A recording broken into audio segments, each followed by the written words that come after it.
if you are standing Right. in front of like a really good ad or a really good piece of graphic design, and if it sort of incites this reaction where you're standing there for a couple of minutes and then suddenly you're like, oh, that's what it is and that's what it means, and like this tiny thing there is like related to that part of the bigger picture. Hmm. I love having those elements, and I think that there are some really great designers out there who really bring that out. People like Stefan Sickmeister and Jessica Walsh. Hello, everyone. Welcome back to the podcast. And today I am with Simran. Simran is a graphic designer from SCAD, and she's also one of my closest friends. She was also my roommate until very recently. Simran, take it away. Introduce yourself. Like you, I did my MFA from SCAD in graphic design and visual experience. Before that, I did my industrial design from DG Academy of Design in Coimbatore, India. Mhm. And yeah, I've been around the design world for about 6 years now. How has your process changed so far, like from when you started to now after SCAD? Honest, a lot of my process hasn't changed. Okay. And I think um, a core part of my process that I sort of picked up in my undergrad days that had a lot to do with research, like very human-centered design, creating a list of questions that you really want answered based off the kind of project that you're doing. Mhm. Um, that sort of stuck with me through the 2 years at SCAD. Um, I think the only change that I would say I've had at SCAD is to sort of accelerate the process and figure out what part of the process needs to be cut out, what part of the process needs to be there for sure, and sort of figuring out a timeline for, like from start to beginning, like start to end. Um, Otherwise, a lot hasn't changed, quite frankly. Okay. Tell us a little about the project that you're going to show us today. So the project that I'm going to talk about is called the Art of Utterance. It Mhm. was a classroom project, which was it was an open brief actually for an interaction design class. And I was sort of given the freedom to pick any topic, any space, any context that I wanted. But the only constraint as part of my project was to ensure that there is some sort of a working system with a lot of digital interactive elements. Um, and just to give you an overview of it, um, I think that culture is like a very integral part of design, and I try and sort of work with projects that have that element that I can sort of play around with. Mhm. And because it was an open brief, and one big part of my journey at SCAD was to interact with people from all across the globe, I noticed that language barrier and cultural barriers were a huge part of, like figuring out how you approach someone based Mhm. on where they're from and how they see and perceive the world. And that to me was very interesting because technically we all sort of live the same lifestyle. We interact with the same products on a daily basis. We kind of have similar senses of fashion. Like cultural differences are like very nuanced, and like they're very like particular from all parts of the globe. But essentially I think lifestyle wise and the way we interact with the world is sort of the same all across. um, but to me, what was interesting was that everyone has like a different perception of everyday objects and a different way of, talking about everyday objects. And the words and the pronunciations that you choose come from some amount of, you know, culture and history. And um, you sort of bond over that. You sort of bond over those differences. And Mhm. you don't really understand or even pay attention to those differences unless you meet someone who comes from another country or another culture. And so the Art of Utterance is a museum piece, an interactive museum piece that allows you to view a set of data where people put in where they're from, how they what they perceive this object to be, how they pronounce it, how do they spell it, and based of where they're from, you can also look at what's the history of the word and like what is the culture associated with it, and therefore who are the people that are really living around you. Right. Yeah, so that's the project. So this was as part of like doing the entire project. I wanted to create like a full-fledged system where it's not just like one part of an exhibit where you're designing just the interactive screen. Like I wanted to be an exhibit that stands on its own, and that could potentially rotate across multiple museums if it had to. So um, the beginning bit of my process was to create a brand identity for it to stand alone, and that was this. Um, so I created the logo. I had a motion piece associated with it. Um, I created some visual identity and kind of played around with potential collateral that could, go along with the exhibition. So there was the museum tickets, a business card, some postcards, some social media, um, a tote bag, to sort of like bring together everything. So I think just in terms of the visual identity and the branding for it, uh, the entire idea was to look at linguistics and how people speak and like interact with each other. And so that became my core design element. So all of my design elements, like graphic elements for the branding, came from like colons and symbols that we used as part of speech. So um, that became the biggest visual identity. Um, in terms of like backdrop and colors, because we were talking about such a huge global scale of people from like all across the world, to me it had to be very grounded in terms of the color also. So it went with the monochrome. And finally, with the textures, this idea actually came to me a lot later in terms of like my branding process. Um, it felt almost like, I'm dealing with a lot of people chattering, because like if you're in a room with like people from everywhere and you probably even don't know them, you don't understand what they're saying, it kind of sounds like just background chatter. And so to me, having a gradient that looks like noise made Mm-hmm. sense to like fit and like bring the whole thing together. So that was the first step, of just defining what the Art of Utterance is as a museum exhibit, what it should look like, what the look and feel is, and I then went on to the next step of talking to people, trying to collect data, and I realized that the best way to sort of bring this to life would be to make it a data visualization, something that gives you data very accurately, very it should be accessible, it shouldn't be overwhelming, but at the same time it should be like you should want to go and like have fun exploring what you're looking at. And so to me it made a lot more sense to have a sort of system that looked at data by the people for the people, if I may say so. Mm-hmm.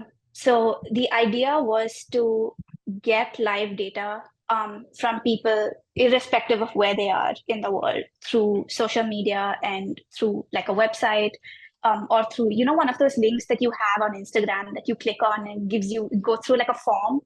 Right. Um, yeah, so that was this interface that you can do on your phone, where you're putting in where you're from, a little bit of information about you, what part of like culture you come from, how you yourself identify your personality, your identity, in terms of, okay, I belong to this culture, or I belong to this religion, or I identify with this language more than that language. So it gives you the space to sort of put in all that information, which would also reflect in the visualization later. And then it finally sort of comes through into a space where you can identify everyday objects. Uh, for me, that was the link to, like irrespective of where you are, you can identify something. Mm-hmm. And that's what causes this sort of commonality between us, where like you understand me, I understand you through the things that we interact with on an everyday basis. So my biggest collection of data came from this section called Observe, Pen, and Vocalize.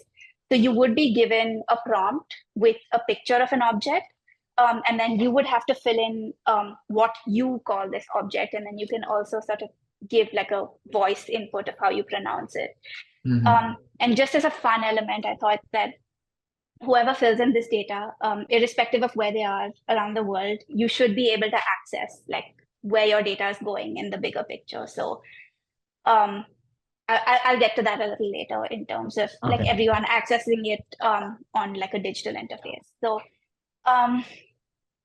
just in terms of like trying to visualize all this data that was eventually coming in, my best route, I think, was a map to make it clear that, okay, it's this part of the world says things like this and pronounces things like this. So um, from a graphic standpoint, I wanted my data points to just be dots, but I wanted them like if one geographical area says one object in one way, like I wanted the data points to sort of like come together like little bits of chatter to form the type that goes on the map. So you can actually see that like shoes, the O has like spread out dotted data points, but then it sort of like Right. comes together to form the entire word.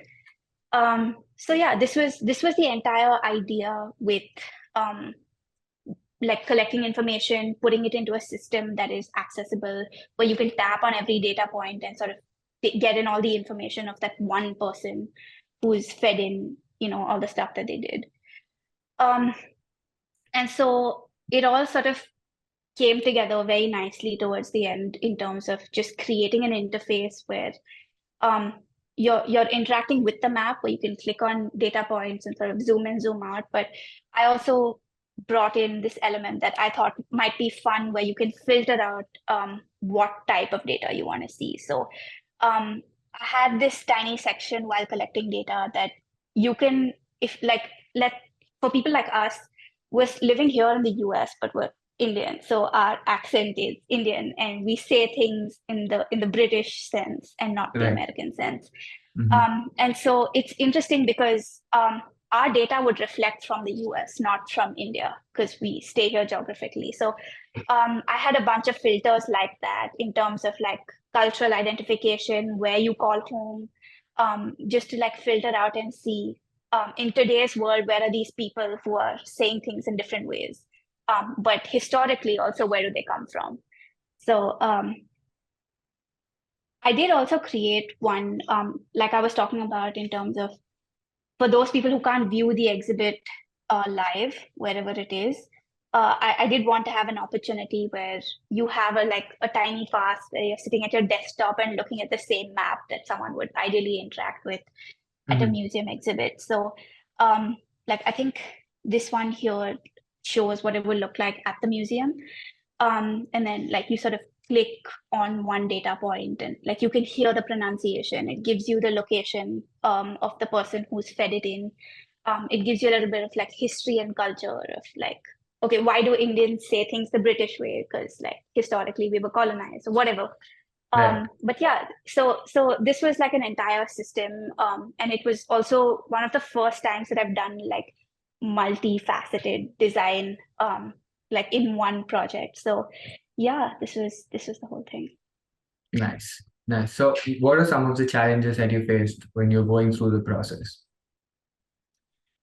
Um, I think my biggest challenge actually was with the branding, um, because I think that it's not one of my forte points to begin with. But I think because the scale of how I was thinking of it was so large, and because you're talking about it from like a global perspective, just in terms of the project, and not like one narrative or like one tiny brand.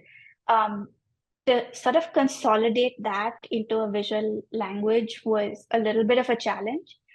Um, but I think just constantly like reiterate, like finding nuances of what is it that you want to really say, and what is the feeling that you want to be giving. Like if you are standing in a room with people from all over the globe and you probably don't even speak the same language as them, what is the feeling you get in terms of like, okay, there's chatter all around and there's like unfamiliarity and they're like, um, unrecognizable faces and voices. So to get that essence, I think really like answering that question to me really brought the visual identity of this project together. Okay. Yeah. So what kind of user research did you do, and how did that impact your entire project? Um, so user research was actually a very hard thing to do for this project.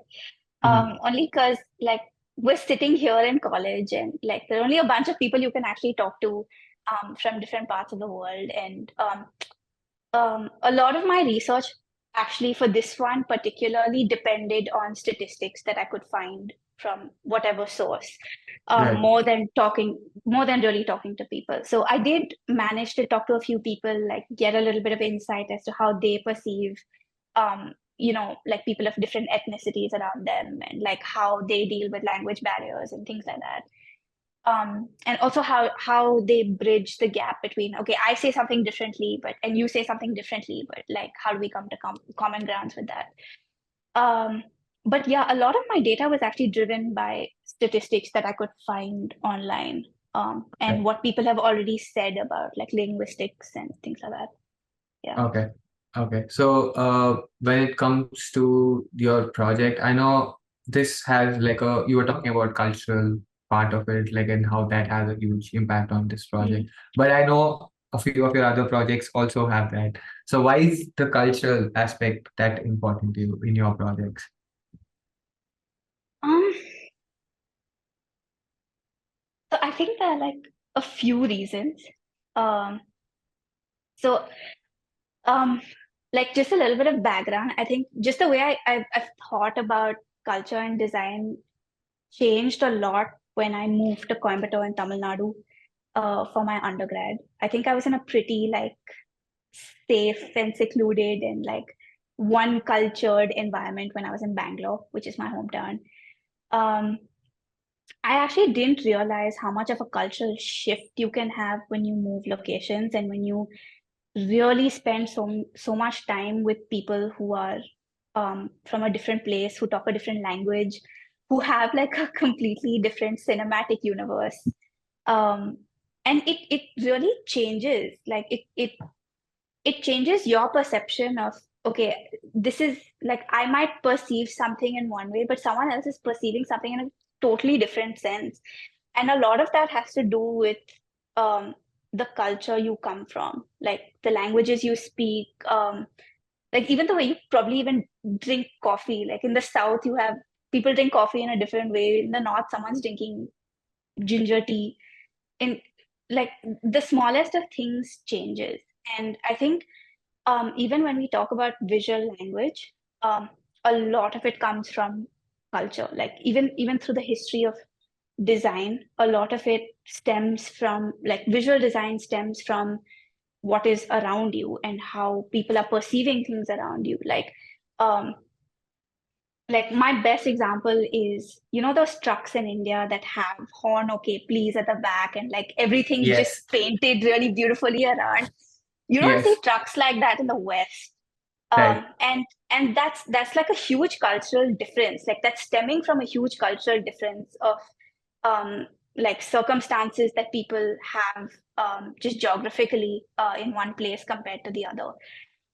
And that shapes visual language, and that shapes the way like you understand and like and dislike. And I really feel like when you integrate some amount of culture into design, and when you're at least aware and sensitive to it, I feel like you're not only sort of bringing out someone's story to say out loud, but you're also sort of preserving a little bit of history that someone's come from. Yeah. Nice. Okay, so one last question about this project. I know I was going through this and I never observed how some words are so different from where we are and like how they are different here. So what are some of the ones that really caught you by surprise when you were looking up all of this? Um, actually, one of them is not on this. It's It's Mhm.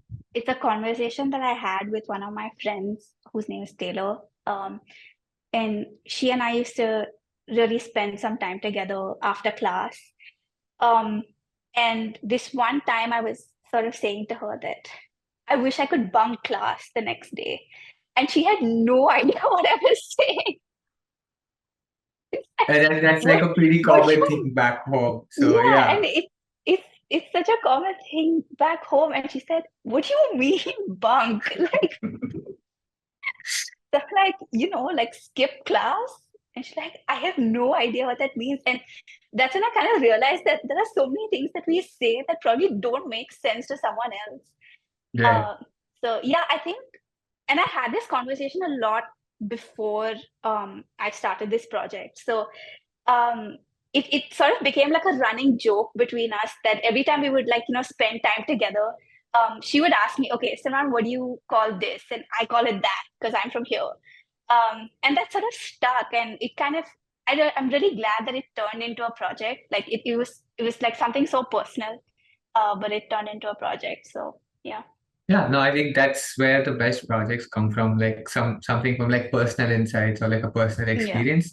And then you just have that eureka moment and you're like, this is it, like this is what I want to do. Yeah. Okay, so the first question I have for you is why graphic design? How did you decide on graphic design, especially from India? Like I know how Indian parents are about like either doing engineering or medicine or things like that. So how did you get into graphic design? So um, I got lucky because a bunch of like my family members are in the creative field. Like I have family members who teach at NID and at Srishti. So I'd heard of design through school, and it was not new, and it always sounded really interesting. Um, I think before design, I was contemplating architecture, Okay. and then when I sort of started really understanding what one is and what the other is, it sort of just like it clicked. And I've always enjoyed art. Like I've loved painting. Art history has always been like a favorite subject. So I think like all of these sort of just started coming together in like high school, and that's how I got into design. Um, Specifically graphic design. I was actually an industrial designer in my undergrad. I did not know this. Okay. How did you not know this? I don't know. I just know you went to design school and you never told me you were in industrial design. Yes, I was. Okay. Uh, um, okay, so there were a bunch of people who actually influenced um, my passion for graphic design. One of them, his name is actually Shiva Nalaperumal. He graduated out of my college, and he's a kick-ass designer. He's also like a faculty at MICA right now. Uh, and he had come one semester to teach like a senior class. But he also took like a bunch of workshops, at the end of the day, for anyone who was interested. And just the things he was like talking about, and then that sort of inspired me in terms of just visually looking at things. And then he would explain what it's about, and then like, oh, okay, now I know how you've connected something that's been said to something that's a visual representation of it. Right. Um, and of course, I would also look at like my batchmates who were in the graphic design class, and like the work they were doing was like super interesting while I'm sitting and making like technical drawings in my class, and like they're doing like colorful like collages and things like that. Like I want to do that also. um so I think uh, second, third, and fourth year, I was sort of just picking up projects on my own. I would randomly ask graphic design faculties who used to come to my college to like look at what I did. Can you please give me feedback? Right. And that sort of grew into I really like doing this and I want to do this for my master's. So that's how SCAD happened. Nice. Yeah. Also, then now there are a lot of people who are getting into graphic design, and the influx of designers has increased. Like it's become exponential. Like there are so many designers out there. So for anybody who wants to get into graphic design, where would you suggest they start? Like it would be softwares, books, anything. Like what are some things like a graphic designer should know? I think having like a general interest in, if I find a book cover interesting, or if I find like the opening sequence of a film interesting, anything that catches your, if I find a piece of art interesting, could be that also.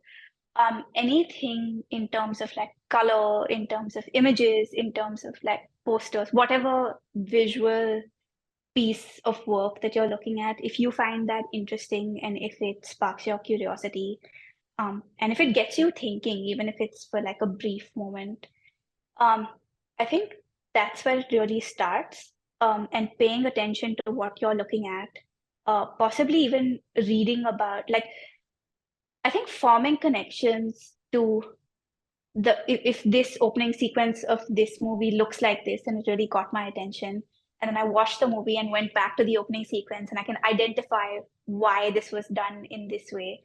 I Mm-hmm. think that's like a great start point of understanding visual design.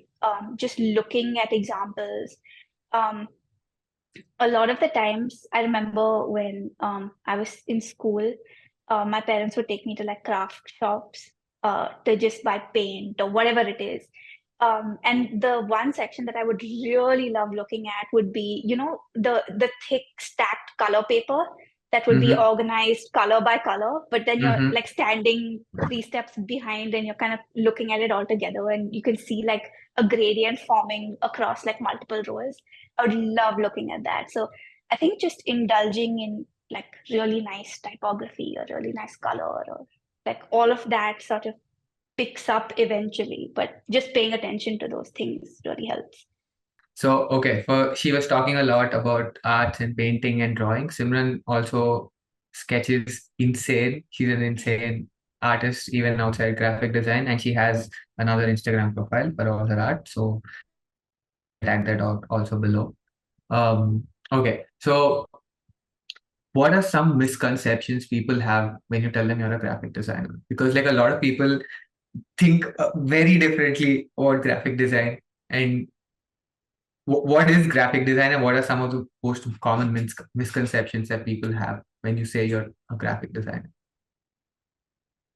It's so weird. The minute I say graphic design, they look at me like with their eyes squinted a little bit and be like, is that fashion? I'm like, there's no relation. The words are not related. How would you come to that conclusion? Um, I think the biggest misconception is not understanding that design can, first of all, have multiple fields. And I think, especially with graphic design, people think you're doing fine arts, that you are sitting with like a beer somewhere out and, uh, I don't know, looking at the sky and painting it because you just felt like, well, that's not what graphic design is. So I think that's the most I've got in terms of people just not understanding what it is. Mhm. I think I also feel like, as a visual designer, and I'm sure you'll relate to this, um, you can't really define it when you're explaining it to a non-designer.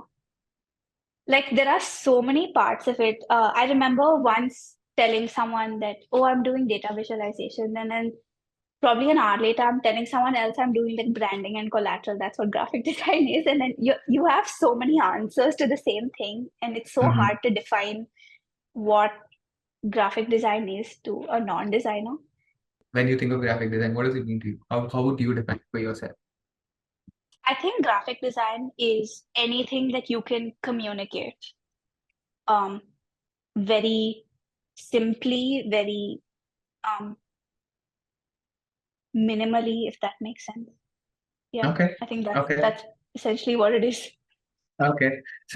So you've talked about how your process has stayed the same from your undergrad to now after SCAD. But what is your process like? What is the process of your of a graphic design project or your process of a graphic design project? Um, I think really understanding the brief to begin with, Mm-hmm. um, figuring out what elements are your core elements in the project that you have to work with. And that need to stand out the most and that need to be communicated the most. Um, I think I obviously do start off with like initial secondary research, like reading up about what my brief looks like and any sort of context that or content that's related to it.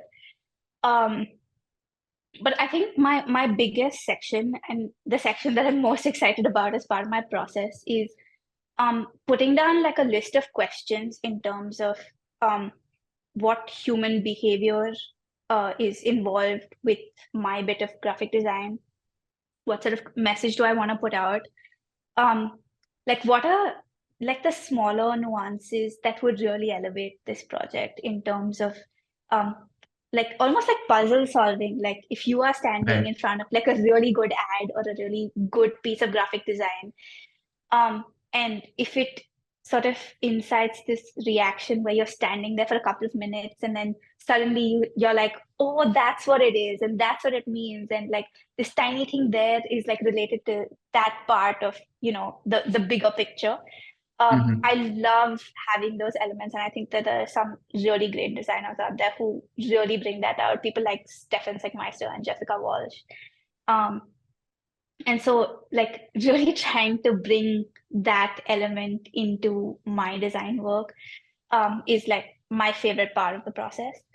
Um, and then, of course, like having an array of ideating, looking at what works, what doesn't work, having um, feedback coming in from different places. I think I definitely have my people for feedback also. Like I know who I want to go to if I want to talk about just the concept of the whole brief. I know who I want to go to if I want to talk about just visuals and the aesthetics and like all of Mm-hmm. that. Mm-hmm. And someone else is there for like, does this actually work? Is this realistic? Is it functionally sound? Um, and that really helps because you're not only sort of building a community of having people to talk to in like a professional workspace, but you're also getting that multiple points of view on the same thing that you can sort of bring together in different ways, and that sparks new ideas. So yeah. Now AI is in Photoshop, it's in Illustrator, it's going to soon be in Premiere Pro and After Effects. It's in Canva, it's in most of the design softwares that people are using. Yeah. I'm just curious, like, what are your thoughts on AI, and how are you using it in your process right now? I actually don't use a lot of like the visual bits of AI, so like things like Mid Journey and like those ones. Mm-hmm. Um, a, a lot of my like design inspiration and like understanding comes from looking at work that people have already done. So I can't I don't have a lot to say about that. Although I have experimented with it a little bit and like okay, it could spark some ideas here and there, like Right. make you think that okay, I didn't think of something in this way, but this can also exist. I do use ChatGPT a lot, and that has helped because I really enjoy writing. And even when I do ideate, my ideas are never put down as images, they're always put down as like phrases or like written things.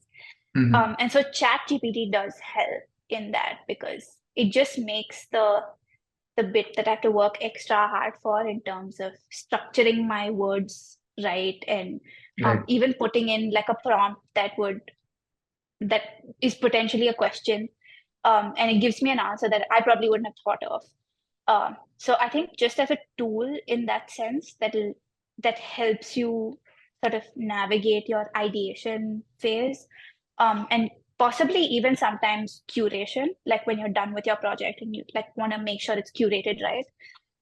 It's helped me in both those phases from like start to end of a project. But yeah, this is like a curation of my portfolio.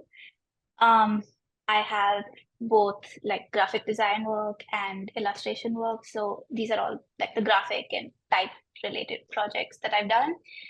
I also do have like I love painting and I also love like traditional print. So I have done like watercolors and like linoleum and intaglio on copper, and things like that. So yeah, this is all of my work. and I'd love to hear about anyone who has feedback about it. Thanks for joining, Simran. Thanks for sharing your work. I hope this helps you put your work out there a little more. I hope people contact you and actually get in touch with you, talk to you about your projects and things like that. Thanks for joining me, and it's been fun going through your project and actually